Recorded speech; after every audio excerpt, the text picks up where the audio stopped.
Alhamdulillahirabbil alamin wa bihi nasta'in ala umuri dunya waddin.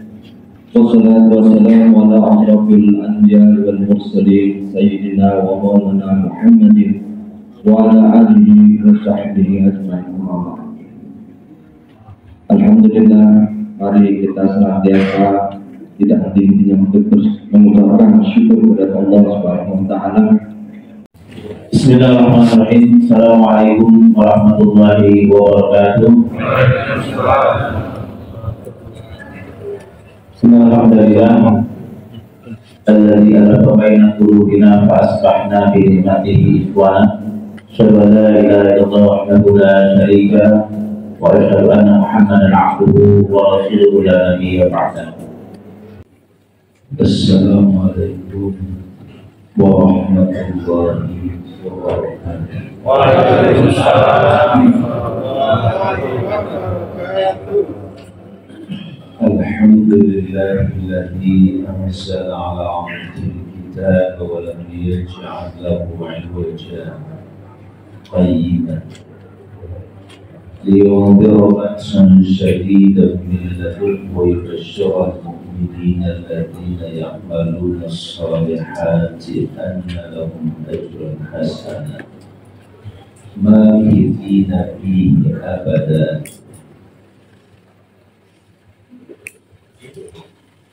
Nahmaduhu nasta'inuhu wa nastaghfiruh wa na'udzu billahi min shururi anfusina wa sayyiati a'malina. Man yahdihillahu fala mudilla lahu wa man yudlil falan tajida lahu waliyyan murshida. Asyhadu an la ilaha illallah wahdahu la syarika lahu wa la nidda wa asyhadu anna Muhammadan 'abduhu wa rasuluhu la nabiyya ba'dahu wa la rasulah. Allahumma salli wa sallim wa barik ala sayyidina wa habibina wa syafi'ina wa maulana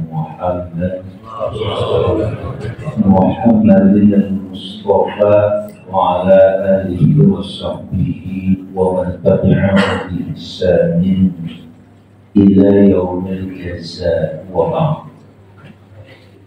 Qala Allah azza wa jalla a'udzu billahi minasy syaithanir rajim.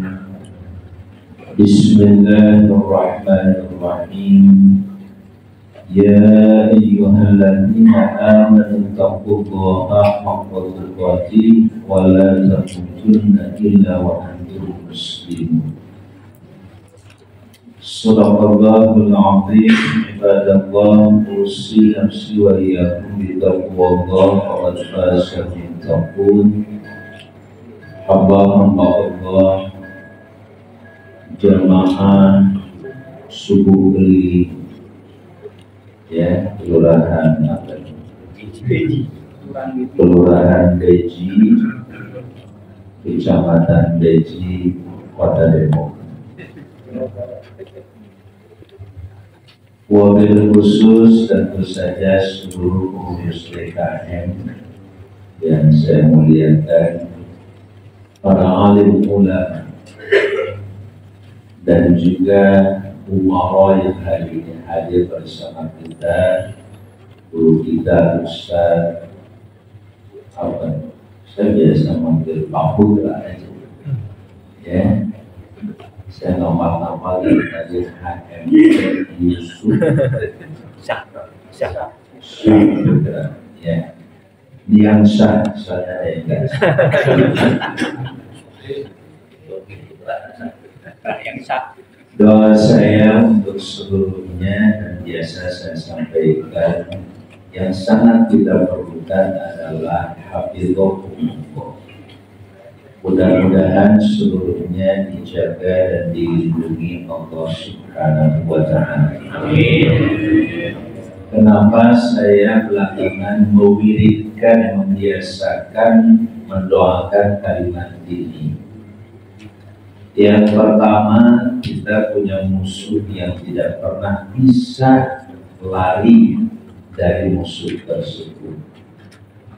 Bahkan musuh ini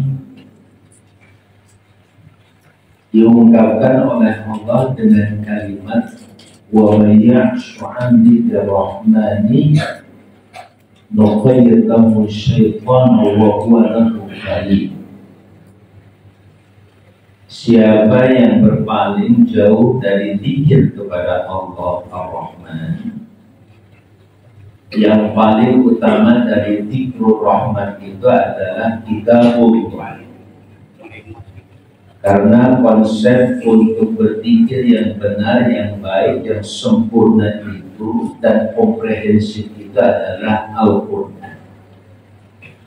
Jadi siapa yang menjauh, ya'shu, jauh atau hidup jauh dari Al-Quran, Allah katakan nuqayyidhu syaitan, maka kami akan lepaskan untuknya syaitan. Bahkan bukan hanya lepas, dia terus akan mendampingi orang tersebut.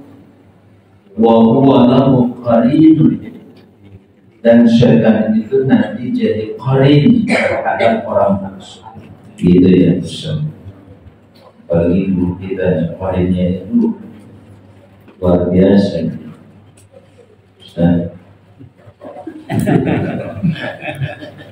Ya tentu seorang semakin dekat dengan Allah, qarinnya pun semakin hebat. Apalagi Pak Putra, qarinnya itu setiap saat tidak bakal diam. Ada urusan duit, kata qarinnya Pak Putra nggak apa-apa. Hanya kalau orang seperti Pak Putra itu bukan susah nyari duit, Pak. Itu susah nolak duit. Iya, duitnya berseliweran di mana-mana. Tapi sekarang musim, lagi musim pemilu, sama Bapak juga sekarang susah nolak duit. Betul tidak? Ngaku aja. Bu, saat ini kita susah nolak duit, nolak sembako, nolak macam-macam. Sehingga muncullah fatwa-fatwa, apa-apa ambil saja, urusan nyolong terserah hati nurani kita. Kalau saya masih bertahan, jangan diambil kecuali yang dari pemerintah, seperti BLT, bansos itu ambil karena itu hak kita sebagai warga negara. Tapi kalau dari pribadi-pribadi, terutama yang lagi nyaman, kalau beliau itu alat anggota legislatif, duitnya ambil apa? Kalau dari beliau, insya Allah bagian dari negara juga, termasuk dari saya. Kalau saya ada, saya kasih ambil. Ya, kenapa? Karena uang yang saya gunakan adalah uang negara. Sekali lagi, saya tegaskan. Kenapa uang negara itu bagian dari fasilitas yang diberikan oleh negara? Tentu sepenuhnya itu adalah rezeki dari Allah Subhanahu wa Ta'ala. Silakan.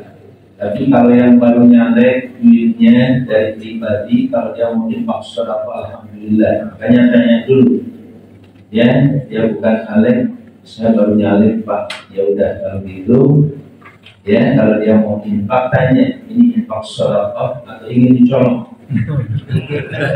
Dia ya terserah Bapak. Kalau terserah Bapak ya saya serahkan lagi pada sudah. Kalau Bapak niatnya infak sedekah kami terima. Tapi mohon maaf untuk pilihan kembali kepada hati nurani kami. Itu cara yang cerdas, insya Allah. Ya, halo. Nah ini Bapak Ibu sekalian, kenapa saya sampaikan tadi? Karena syaitan akan terus mengelilingi kita. Hanya saja setannya Nabi Muhammad SAW atau qarinuhu aslama, dia masuk Islam. Jadi kalau setan dari tangan jin manusia itu masih berpeluang tobat dan jadi muslim bisa. Yang nggak mungkin itu hanya iblis. Karena iblis sudah memposisikan dirinya menjadi orang yang menentang Allah, tidak mau tunduk pada Allah, tapi dia masih mengakui Allah sebagai Tuhannya. Iblis sumpah di hadapan Allah, qala fa bi'izzatika la ughwiyannahum ajma'in. Ya, kata iblis, saya akan sesatkan mereka anak Adam itu, Bani Adam itu semuanya. Hanya kata iblis, illa ibadaka minhumul mukhlasin, kecuali di antara hamba-hambamu yang diikhlaskan hatinya, itu yang dia ikhlas alias menyerah, tidak akan bisa menyesatkan orang tersebut. Oleh karena itu kita mohon kepada Allah, dan mudah-mudahan Allah jadikan kita yang ada di sini, khususnya di antara hamba-hambamu yang diikhlaskan hati. Kenapa saya katakan kalimat itu yang diikhlaskan? Karena kalau mengikhlaskan sendiri masih berpeluang kita terpeleset, tergoda, terjebak. Tapi kalau Allah yang melindungi kita, Allah yang mengikhlaskan hati kita, maka insya Allah setan pun dihapuskan, menyerah. Kenapa? Sebab kita dilindungi Allah. Itulah kenapa setiap kita membaca Quran itu sunnah membaca a'udzubillahi minasyaitonir rajim. Dan itu silakan Bapak Ibu sekalian diwiridkan. Setiap kali kita melakukan kebaikan, baca 2 ayat ini atau 2 wirid ini. Yang pertama a'udzubillahi as-sami'il 'alim minasyaitonir rajim atau a'udzubillahi minasyaitonir rajim tambah bismillahirrahmanirrahim, dengan nama Allah yang Maha Pengasih lagi Maha Penyayang. Kenapa itu juga diperlukan? Yang pertama tadi saya katakan bahwa kita perlu melindungi diri kita dari syaitan. Perlindungan yang kita butuhkan yang pertama adalah cognitive protection. Saya istilahkan dengan al-hifdzu at-tafkiri. Perlindungan yang bersifat pemikiran. Pemikiran-pemikiran yang menyesatkan, pemikiran-pemikiran yang membuat kita tergelincir dari kehidupan. Terutama pertarungan antara bainal haqq wal batil, mana yang benar dan mana yang batil, itu sangat kita perlukan. Perlindungan Allah Subhanahu wa taala, Bapak Ibu yang berbahagia, adalah perlindungannya insya Allah dan dipastikan abadi dan dipastikan kebenaran. Nah, itu yang pertama. Kita balik lagi. Yang kedua adalah perlindungan yang terkait dengan ma'nawiyah, dengan ruhiyah kita, atau al-hifdzu al-ma'nawi. Kita sangat memerlukan mentalitas kita pun dilindungi Allah Azza wa Jalla, atau ar-ruhi sifatnya, ruh kita, jiwa kita Bapak Ibu sekalian dilindungi Allah Azza wa Jalla. Terutama dalam konteks ibadah seperti ini, ya, kita malas bangun subuh, malas untuk berjamaah. Kadang-kadang kita juga gesit melakukannya, tapi kadang-kadang malas. Maka kita sangat mohon pada Allah, ya Allah, lindungi roh hamba ya Allah. Makanya pada saat kita bangun tidur, kita pun langsung berdoa kepada Allah dengan mengucap syukur, alhamdulillahilladzi ahyana, dengan salah doa. Kita bangun langsung bismillahirrahmanirrahim.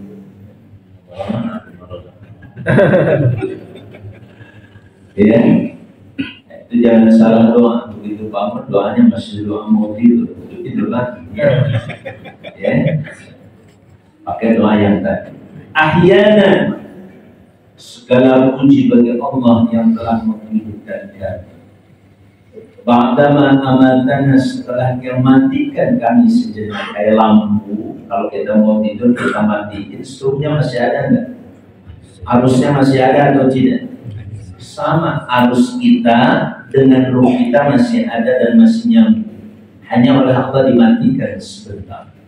Amatana wa ilaihi nusyur, satu hal yang mengingatkan pertama kali kita bangun disadarkan oleh Allah. Apa? Bahwa hanya kepadanya kita seluruhnya akan berhubung. Oleh karena itu Bapak Ibu sekalian, kalimat wa ilaihi nusyur harus menginspirasi perjalanan hidup kita. Menginspirasi di mana? Jangan pernah kita bergerak, mohon maaf, melangkahkan kaki kita, ucapan kita, tangan apapun yang kita lakukan. Saya biasa jalan-jalan. Boleh ya Pak? Agar ketahuan siapa yang ngantuk. Ya. Jadi Bapak Ibu sekalian, jangan pernah kita bergerak melakukan tindakan apapun kecuali wa ilaihi nusyur. Sama dengan kalimat inna lillahi wa inna ilaihi raji'un. Selalu menyadarkan kita, Pak, saya mau ngomong kayak gini, aman. Ingat, kau bicarakan kembali pada Allah. Sehingga yang saya sampaikan harus terkontrol. Tidak boleh sedikit pun menyesatkan orang lain, tidak boleh membuat orang lain kemudian bingung, tidak boleh menyakiti orang lain, sebab kamu akan kembali kepada Allah, dipukulkan di hadapan Allah Subhanahu. Itulah yang disebut dengan self control. Sistem kontrol diri kita pun sudah tumbuh dengan keimanan itu. Itu disebut dengan ihsan. Anta abudallah. Ihsan itu artinya sembahlah Allah. Menyembah itu artinya mentaati Allah.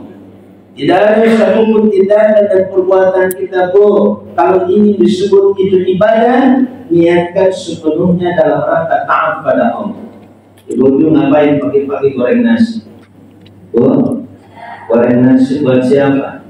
Buat keluarga. Jangan semata-mata untuk kesenangan seorang suami maupun anak-anak. Niatkanlah, ya Allah, saya ingin membahagiakan anak-anak dan suamiku, ya Allah. Dan itu adalah ibadah di jalan Allah Subhanahu. Kalau sudah begitu nggak ada yang berat. Ada cerita kata orang perempuan dijajah oleh kaum laki-laki dalam Islam, tidak ada. Yang ada adalah saling melayani satu sama lain. Seorang suami keluar rumah capek, di luar rumah bekerja, berpikir berbagai macam benturan terjadi. Yang niat keluar rumah pun, ya Allah, saya ingin mencari nafkahmu, ingin mencari apa yang kau berikan hari ini untuk kami, untuk menjemput rezeki Engkau, ya Allah. Faj'al rizqi fi yadika wa la taj'al fi aydin nas. Ya Allah, jadikan rezekiku di tanganmu, bukan di tangan manusia. Walaupun saya bergerak di sebuah perusahaan, nanti akan digaji oleh perusahaan, tapi kita yakini itu rezeki Allah Subhanahu wa ta'ala. Niatkan seperti itu, antarkan suami seperti itu, maka dia berjalan dalam ibadah pada Allah Subhanahu. Kalau sudah untuk Allah, tadi saya sampaikan, maka disitulah dia akan merasa terus diawasi oleh Allah Azza wa Jalla. Ya, anta abudallah, kau lakukan tindakan perbuatan apapun di jalan Allah, perkataan, perbuatan, hati, pikiran dan lain sebagainya di jalan Allah. Ka'annaka tarahu, seakan-akan kau berhubungan langsung melihat Allah. Saya lagi jalan, ada Allah. Saya sedang berpikir di mana-mana, Allah melihatin saya. Seakan-akan kamu melihat Allah. Fa'ilam takun tarah, kalau kau tidak melihat Allah, memang itu faktanya. Fa'innahu yara, tumbuhkan dalam hati sebuah kesadaran bahwa Allah sedang melihat kau. Tuh, tadi besok-besok itu dilihat Allah. Tuh, senyum tidak senyum di sini di jalan Allah. Artinya yang karena Allah pasti Allah akan ridhoi, yang bukan karena Allah, mohon maaf, segera minta ampun pada Allah. Baik, itu yang pertama. Pentingnya kalimat hafizahumullah, dilindungi oleh Allah pikiran kita dari pikiran yang menyesatkan. Dalam persoalan politik hari ini, Bapak Ibu sekalian, banyak sekali kesesatan berpolitik. Saya katakan kesesatan kenapa? Karena tidak on the track, tidak ala siratal mustaqim. Apalagi sampai mengatakan gak usah bawa-bawa agama dalam berpolitik. Itu saya katakan sesat. Halo? Ada yang berpikiran begitu? Halo? Bu? Ada yang begitu? Saya katakan sesat. Bagaimana tidak? Kalau kita bicara politik itu bicara tentang kekuasaan. Lihat buku-buku politik. Kapanpun kita bicara tentang kekuasaan, kapan kita bicara tentang peraturan dan kebijakan, kapan kita bicara tentang kemanusiaan, yang kita rumuskan di dalam Pancasila. Politik Pancasila kita itu adalah politik yang begitu dahsyat luar biasa. Yang pertama, sila itu adalah ketuhanan yang artinya apa? Bicara kekuasaan, yang pertama adalah kekuasaan tunggal yang paling menentukan di atas segalanya adalah Allah Subhanahu. Jangan pernah kita berkuasa kecuali karena Allah yang telah membagi.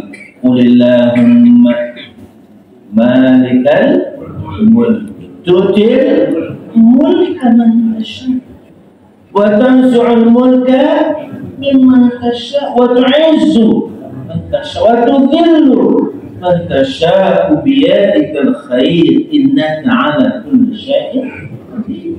Bicara Al-Qadir, Maha berkuasa itu bukan hanya Maha berkuasa, tetapi Dia yang memiliki kekuasaan itu, Bapak Ibu sekalian. Yang Dia berikan kepada siapapun yang dikehendaki. Dia cabut kekuasaan itu dari siapapun yang dikehendaki. Sya'u abau, suka tidak suka. Kalau saat Allah cabut, Allah cabut. Termasuk bapak-bapak ketika bapak tidak suka dengan seseorang, kalau Allah sudah putuskan dia yang menjadi presiden, jangan pernah menolak. Dan itu yang membuat saya berat waktu ini. Kalau menerima kenyataan yang Allah sudah tetap, bukan hanya hasil pemilihan. Terserah pemilihan itu curang atau tidak curang, tetapi Allah sudah tetapkan seseorang menjadi seorang presiden buat kita. Kita harus bisa menerimanya. Setuju? Setuju? Itu agama mengajarkan begitu pada kita.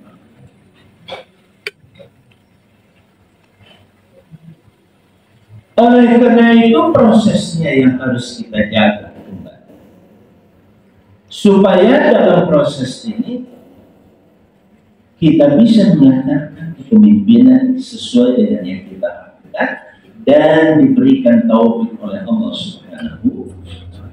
Itu yang paling penting. Halo, ibu-ibu dan bapak-bapak suka baca ini enggak? La ilaha wahdahu lahul. Bagaimana bisa urusan politik dilepaskan dari agama? Orang wiridnya saja sudah begitu. Lahul mulku, hanya milik Dia seluruh kekuasaan, seluruh kerajaan. Saya pertama dulu punya teori bahwa yang dimaksud kerajaan itu adalah kekuasaan. Kekuasaan itu artinya malaka yang liku, yang asalnya dari kata-kata malaka yang liku, dari malikal mulki. Seseorang yang memiliki sesuatu biasanya dia berkuasa terhadap sesuatu itu. Betul atau tidak? Handphone punya siapa? Punya bapak kan? Memilikinya kan? Maka dia berkuasa terhadap handphone. Mau dia lempar, mau dibanting, mau dikasih, mau diapain, terserah dia dong. Itu namanya orang yang memiliki kekuasaan. Betul Bu? Ibu punya kekuasaan, rumah mau dikasih, mau dijual, mau diapain, terserah. Yang memiliki. Makanya kalimat malaka yang liku itu satu akar kata. Di situ ada yang disebut dengan milik, Di situ ada yang disebut kerajaan, di situ ada yang disebut dengan kekuasaan, atau segala bentuk yang dimiliki, itu artinya sesuatu yang dikuasai oleh diri, oleh yang memiliki. Makanya Allah menegaskan, Allah bukan hanya raja, bukan hanya sebagai penguasa, tetapi Allah adalah yang maha memiliki kekuasaan, alias sahibul hakimiyah. Allah yang punya kedaulatan. Kedaulatan itu yang kemudian diberikan pada hambanya yang namanya Adam pertama kali dengan kalimat ini ja'inu bil ardi. Jadi kira-kira ilmu politik dan praktek politik yang tertua itu apa istilah? Halo? Kita. Sejak manusia diciptakan, Allah menegaskan pertama kali, Allah tidak menyebutkan ini ja'inu fil ardi 'abadi. Aku jadikan di muka bumi hamba. Allah tersebut. Allah gunakan kalimat khalifah. Jadi sistem politik dan ilmu politik tertua itu ayat. Setuju? Bagaimana bisa dipisah? Jangan bawa-bawa politik di masjid, jangan bawa-bawa politik di sekolah. Gimana? Justru itu adalah strategi mereka. Kenapa? Dengan begitu kita tidak mengerti arti politik. Dengan begitu tidak bisa menentukan sikap politik. Dengan begitu kita hanya mengikuti kata orang apa itu politik yang baik dan benar. Kita tidak punya konsep sama sekali. Padahal Allah sudah menentukan dalam Al-Quran, contohkan Rasulnya Muhammad SAW, bahkan oleh manusia pertama yaitu Adam alaihissalam, itu adalah makhluk politik yang pertama, atau manusia sebagai makhluk politik seperti yang kemudian diungkapkan oleh Aristoteles. Aristoteles mengatakan bahwa manusia adalah makhluk politik. Sebelum Aristoteles, Nabiullah Adam itu adalah manusia pertama yang dinyatakan oleh Allah sebagai makhluk. Paham? Siapa? Ini anak-anak sekali. Ya, jadi kita bicara politik. Nah, sekarang masalahnya kenapa diambil kata-kata khalifah? Khalifah itu katanya menggantikan. Fakhalafa min ba'dihim khalfun, maka dia menggantikan atau digantikan di belakangnya oleh semua generasi pengganti, namanya khalfun. Di belakangnya bapak wafat meninggal dunia digantikan oleh anak-anak. Itulah khalifah yang pertama. Keberadaan kita dimanapun pasti digantikan oleh orang lain. Itulah hakikat khalifah pertama. Sehingga manusia adalah makhluk yang tidak bisa diam dengan sendirinya dan tidak akan abadi, karena akan ada proses pergantian dia. Itu satu mak. Terus yang kedua, makanya jangan sembarangan tuh ya, yang coret aja, nggak usah diajarin khalifah itu. Kata khilafah jangan diajarin pada anak-anak. Kan sempat ada surat edaran kayak begitu kalau benar. Begitu jihad juga jangan diajarkan pada anak. Salah besar. Bukan jangan diajarkan, justru ajarkan dengan cara yang benar, makna yang benar, pemikiran dan filosofi yang benar. Kalau salah, itu yang harus diperbaiki. Kalau ada satu kurun waktu menggunakan Pancasila dulu di masa Orde Lama, dengan Pancasila dia bertahan lebih daripada 20 tahun berkuasa. Berikutnya digantikan dengan Orde Baru menggunakan Pancasila lagi, dan dengan pemahaman Pancasila itu kemudian dia bisa berkuasa sampai 30 tahun. Berikutnya juga masih menggunakan Pancasila, ingin lebih daripada 2 periode. Semuanya atas nama Pancasila. Pertanyaannya, apakah Pancasila berdosa ketika dia digunakan secara salah oleh orang tertentu? Halo? Untuk kemudian jangan diajarkan Pancasila. Halo? Ajarkan dengan mana dan pemikiran yang benar. Maksud dan tujuan pertama kali waktu mereka menyusun Pancasila, Kiai Haji Hasyim Al-Asy'ari di dalamnya, Bung Karno, Bung Hatta, dan ada lagi seluruhnya 9 yang menyusun kata demi kata ketuhanan yang Maha Esa, kemanusiaan yang ada dan berada. Bahkan yang sebelumnya ditambah 7 kata, dicoret itu 7 kata. Bapak Ibu sekalian, ketika itu didirikan dan ketika itu dirumuskan dan menjadi landasan kita membangun negara, bahkan bercita-cita dalam membangun negara, jangan kemudian ketika diselewengkan oleh sekelompok orang Pancasila itu kemudian dibuang dan dicoret oleh kita dan tidak perlu diajarkan di sekolah. Halo, Bu, masih bersama saya. Saya boleh nyebrang ke sini? Ya. Mau ngecek silakan ibu-ibu ini kalau nggak diajak ngobrol suka ngobrol sendiri. Itu mengaruh. Kalau nggak diajak ngobrol masing-masing ngobrol. Nah itu Bapak Ibu yang saya muliakan. Mana khalifah yang kedua seperti itu? Yang pertama yang namanya manusia itu akan selalu bukan sudah dibilang diapain? Ada proses pergantian. Ibu digantikan sama anak nanti digantikan sama cucu dan sama cucu. Itu namanya khalifah, proses pergantian itu tidak akan bisa berhenti. Itu yang pertama, makanya setiap orang dalam Quran itu disebut khalifah. Wa naj'alukum khalaifa, kami jadikan kalian itu sebagai khalifah. Hanya khalifah itu nanti akan berjinjang. Proses pergantian dalam kekuasaan dimanapun pasti terjadi.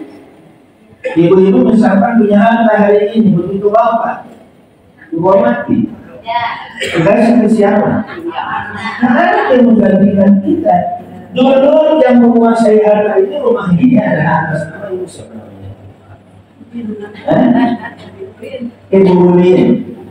Nah begitu Pak digantikan atas nama. Jadi jangan sempit pemahaman khalifah itu. Yang jelas khalifah itu setiap orang Allah sudah berikan kedudukan kita. Karena memang kita harus berganti.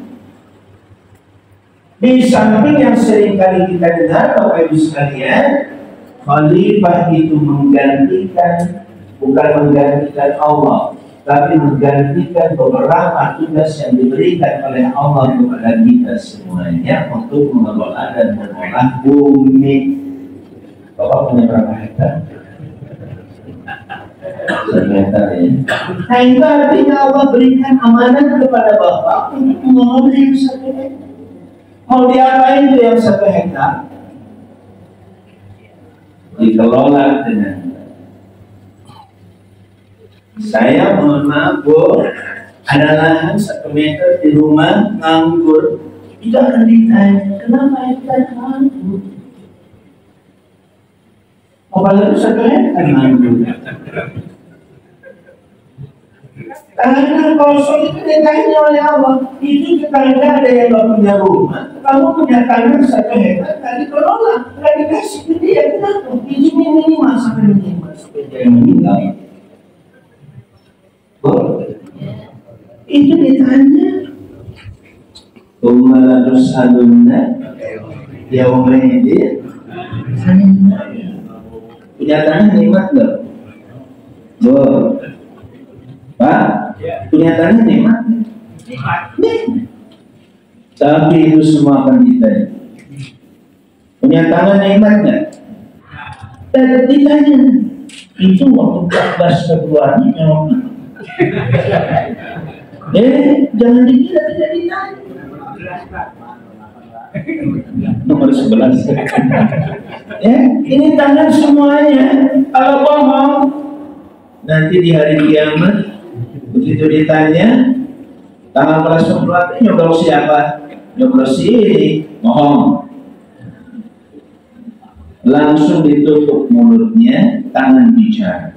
Al-yawma nakhtimu ala afwahihim wa tukallimuna aydihim wa tashhadu arjuluhum. Disaksikan oleh kaki, kata-kata benar ya Allah, tanggal 14 Februari itu saya nganterin dia jalan ke TPS. Nah, yang dilakukan oleh tangan itu nanti kata tangan, aku coblos bukan si A tapi si B.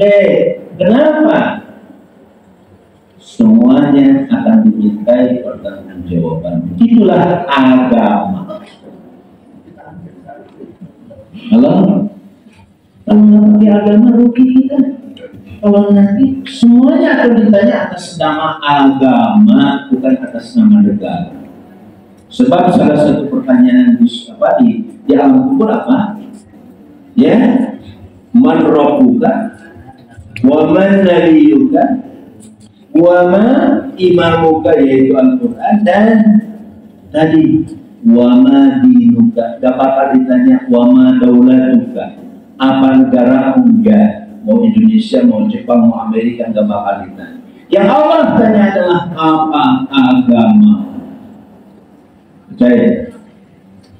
Halo? Percaya atau tidak? Khusus saya kalau nggak percaya silakan buat. Ada ya? Mau dulu? Kita di dunia sebentar. Seperti ini. Ya? Nah inilah sekali lagi apa? Belajar agama, mohon maaf dan disepelekan. Kita mau mati. Kalau sudah mati, salah satu pertanyaan dari Allah nanti agama kita. Wa ma dinuka. Mulai dari kita memilih agama apa. Yang kedua, kalau kau pilih Islam, seberapa jauh pemahaman kita terhadap Islam, seberapa jauh agama itu mewarnai kehidupan, di mana tidak ada satupun tindakan perbuatan saya, perkataan saja, kecuali menggunakan pendekatan beragama. Tanpa agama tidak ada nilai apa-apa, bahkan tidak ada kebaikan sedikit pun. Mana buktinya? Tadi di ujung surah dan ayat yang kita baca, biyadikal khair, di tangan mula ya Allah seluruh kebaikan kita. Pertanyaannya, bagaimana cara kita menentukan kebaikan? Ini baik, tidak baik. Bu, Pak, apa? Prinsip Al-Quran. Apalagi? Baik, karena sudah siang saya menjawab. Bapak Ibu sekalian yang saya muliakan, hubungkan dengan satu hadis. Hadis sahih, Rasulullah SAW bersabda, "Man yuridillahu bihi khairan yufaqihu fid-din." Man, siapa saja, satu orang atau sekelompok, satu bangsa atau seluruh dunia, siapa yang Allah kehendaki menjadi orang baik, yuridillahu bihi khairan. Kalau ibu pengen baik, kalau diri kita pengen baik, kalau negara pengen baik, kalau bangsa kita pengen baik, yufaqihu fid-din. Allah katakan, Allah pahamkan kepadanya dalam agama. Maksudnya adalah Islam. Pastikan tanpa agama Islam tidak ada kebaikan sendiri. Ini dari Allah, dari Rasulnya Nabi Muhammad.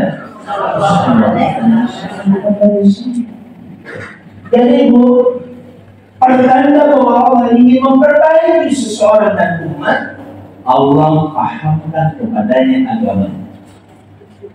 Ibu, kalau ibu-ibu timbul kesadaran pengen ngaji terus, pengen tahu apa itu Islam, terus ingin diperdalam, itu pertanda bahwa Allah sedang memperbaiki diri. Termasuk kalau lagi sakit dulu, sakit mulu, capek kan ya Allah. Sekarang juga karena sudah ngaji, alhamdulillah. Oh, kurangi dosa hamba dengan sakit. Maafkan hamba. Ada dosa yang tidak terampuni dengan taubat sekalipun, tapi diampuni oleh Allah dengan kesulitan ini. Makanya kalau lagi susah itu, ya Allah, jadikan kesusahan ini amanat terhadap seluruh dosa. Nah ini namanya cara Anda, cara memandang sesuatu itu. Jangan pakai teori orang lain, teori manusia, teori psikologi yang kadang-kadang suka menyesatkan. Gunakan Bismi Rabbi, teori Allah. Bismi itu dengan nama. Oh, ini namanya siapa? Ibu? Bisa. Komunikasi dua nama yang berbeda, betul? Dua wajah yang berbeda, betul? Dua sistem hidup yang berbeda. Beda nama, beda konsep, dan beda fakta. Faktanya ini adalah muncul. Kalau saya bilang ibu musuhnya, langsung, karena konsepnya beda. Dalam pendapat kita pasti bu, gambaran di waktu. Kalau kita melihat orang tuh, ini rumah, ini masjid, beda nggak? Di otak kita beda nggak? Sudah beda. Makanya beda nama, beda fakta, beda konsep, dan beda yang. Itulah kenapa Allah ajarkan pada Adam pertama kali adalah nama-nama. Sebab dengan nama, Adam punya ilmu, punya konsep, punya cara hidup yang berbeda. Sebab konsep itu datangnya Bismillah dari Tuhan yang menciptakan. Yang menciptakan apa siapa? Yang menciptakan bumi ini siapa? Yang menciptakan gaji. Pakai dan gunakan konsep Allah, yaitu Al-Quran, yaitu agama Allah. Baca cara melihat orang itu dengan agama Allah akan sangat berbeda. Kalau pakai dunia, yang penting BLT terus-terusan, kalau terjamin aku pilih. Oh nggak begini. Yang bawa saya kepada Bangladesh, walaupun itu yang harus ditentukan oleh kita. Yang bisa mengajak mensejahterakan Indonesia, baldah thayyibah dengan ilmu itu pasti. Ibu tahu Ghazali, ibu tahu Palestina ini. Itu adalah sebuah kelompok masyarakat atau bangsa, walaupun di bawah Israel, tapi 98% penduduknya adalah sarjana. Oh, kalau di meja ada berapa sarjana lakukan? Terus dinyatakan. Dan Gaza itu segede Depok. Oh apa?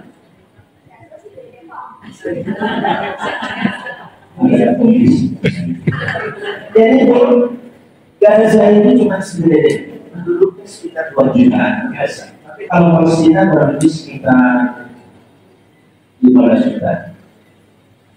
Gaza itu yang sekarang sudah dibombardir habis-habisan itu hanya 2 jutaan, 2,5 juta penduduk.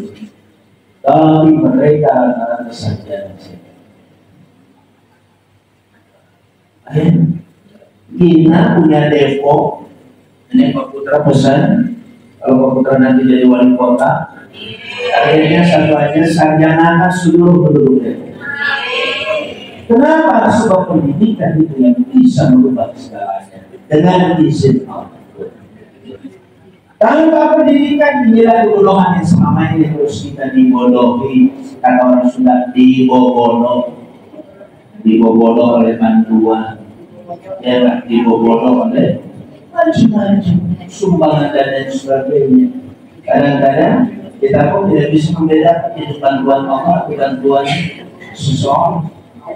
Padahal kita tahu sebenarnya bantuan dari Allah, cuma lewat hamba Allah. Kalau hamba itu sudah tidak berkuasa, pasti akan pindahnya ke negara, baliknya ke negara.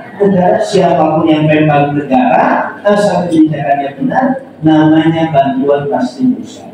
Bahkan ada yang jauh lebih baik, bukan bantuan tunai, tapi bantuan untuk mencerdaskan bangsa ini jauh lebih penting. Sebab dengan kecerdasan dia, ternyata Gaza sebelum dibombardir, dia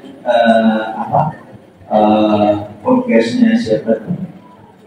sungkan bersumpah ketika wawancara dengan dia bertolak. Yang lalu sama mahasiswa yang sekarang sedang kuliah di Lampung dan dia mau ngambil S2 di Lampung dan dia orang Palestina. Dia saja tadi itu 3 bulan sebelum terjadi pertempuran ini itu biasa tidak luar biasa. Padahal kata dia kami tidak punya yang namanya sumber daya alam, kami hanya punya sumber daya manusia yang cerdas, tetapi dengan kecerdasan itu mereka bisa membangun sebuah kota yang luar biasa modern. Ibu tahu senjata yang sekarang digunakan itu berkat kecerdasan, bukan karena beda dengan kita. Kalau kita punya nikel, kita punya uranium, kita punya berbagai macam sumber daya alam, tambang dan sebagainya yang bisa digunakan untuk persenjataan canggih. Kalau namanya gas tidak punya, namanya pasir besi tidak ada pula namanya uranium. Terus dari mana? Dari otak. Yang pertama dari otak masuk ke otak, dari otak dia gali yang ada dulu. Banyak sekali persenjataan yang tidak lengkap itu yang mereka ambil kembali dan mereka buka dengan kecerdasan dan mereka rubah menjadi rudal-rudal yang baru. Di samping ada juga yang memang bantuan dari luar. Halo, cukup. Sampai di sini. Terakhir ingin saya sampaikan, yang saya sampaikan tadi adalah sebuah hasil yang Allah anugerahkan kepada saya, Bapak Ibu sekalian, dari yang disebut dengan tadabbur Al-Quran. Apa dari tadabbur? Apa sih tadabbur itu? Memikirkan, merenungkan Al-Quran. Minimal tahap. Satu, kalau baca Bismillahirrahmanirrahim di atas ya. Ismun apa? Ismun Allah Ar-Rahman-Ar-Rahim. Terus pahami kata demi kata dengan baik. Sesudah itu, setelah dipahami kata dengan kata dengan baik, ibarat Bapak masuk ke yang namanya toko bangunan. Di toko bangunan, Bapak pahami ini bata, ini semen, ini pasir, ini split. Halo, ketemu? Oke. Kalau sudah ketemu, coba sambungkan pasir, split, semen, jadi apa? Jadi aduk, jadi cor. Itu sambungkan satu sambungan. Saya paham. Ada jendela cuma dipeletak di rumah. Enggak. Tempatkan jendela di sini, jangan diangkat. Nah, begitulah memahami Anda. Tempatkan setiap persoalan dudukkan pada setiap tempatnya masing-masing. Itu cara mentadabburkan Al-Quran. Di mana rahmat Allah, di mana usaha kita sebagai manusia. Tadi.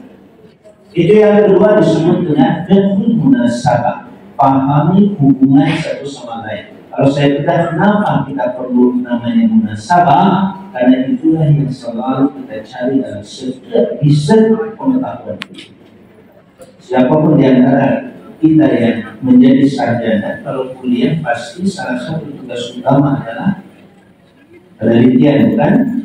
Tugas penelitian untuk apa? Halo? Untuk bisa menemukan adanya hubungan antara satu variabel dengan variabel yang lain, atau tidak ada hubungan sama sekali. Paham? Jelas waktu itulah yang kedua. Oleh karena itu Quran juga sama. Setiap kata tadi misalnya khalifah, kenapa bicara khalifah? Pertama kali justru tentang ada. Kenapa? Baca kata khalifah, apa itu khalifah? Hubungkan dengan kasus Nabi Allah Adam. Bahkan saya menghubungkan kalau ada manusia pertama, maka seluruh ilmu pengetahuan dari Allah untuk manusia akarnya berasal dari Adam, termasuk ilmu politik dalam Islam.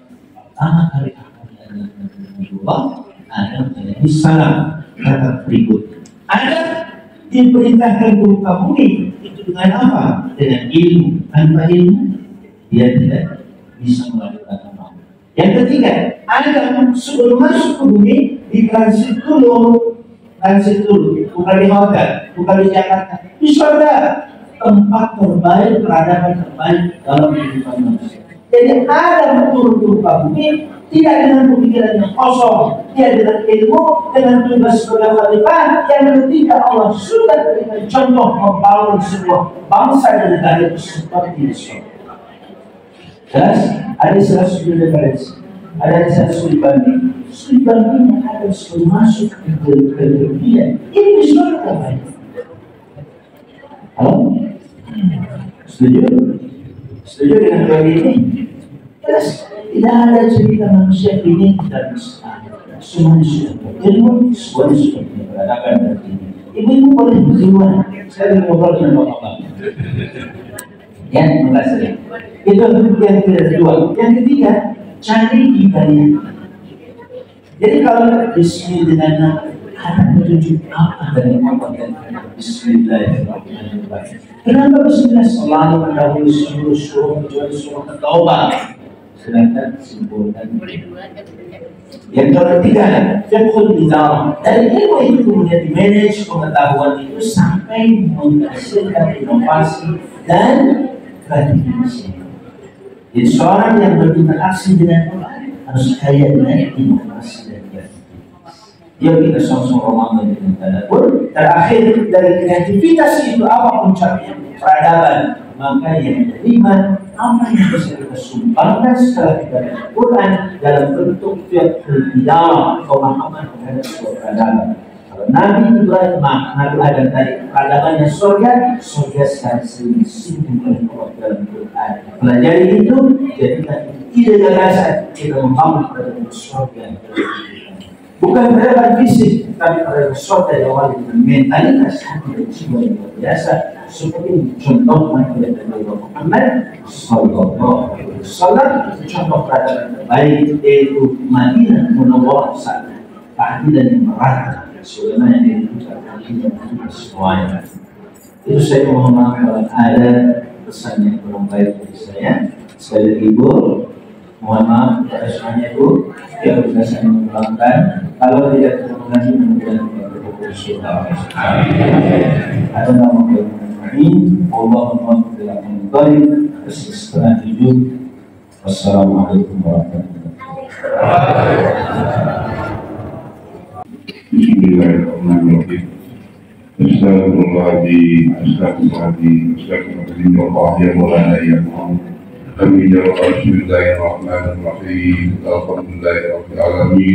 حمد الشاكرين حمد الناعمين حمد يوافي نعمه ويكافئ مزيدا يا ربنا الحمد تشكر كما ينبغي عيني وعظيم ذكري اللهم صل على سيدنا محمد وعلى اله وصحبه وسلم ربنا اغفر لنا ولوالدينا وارحمهما كما ربنا صغيرا ولجميع المؤمنين والمؤمنات المسلمين والمسلمات الاحياء منهم والاموات إنه سميع قريب مجيب الدعوات يا قاضي الحاجات إنك على كل شيء قدير ربنا آتنا أسوأ نعمتك التي أنعمت علينا وعلى والدينا وارحمنا صالحا ترضى واذكرنا برحمتك في عبادك الصالحين اللهم اهدنا بالعلم وزينا بأحسننا بالتقوى وجنبنا بالعافية ربنا لا تزغ قلوبنا بعد إذ هديتنا وهب لنا من لدنك رحمة إنك أنت الوهاب.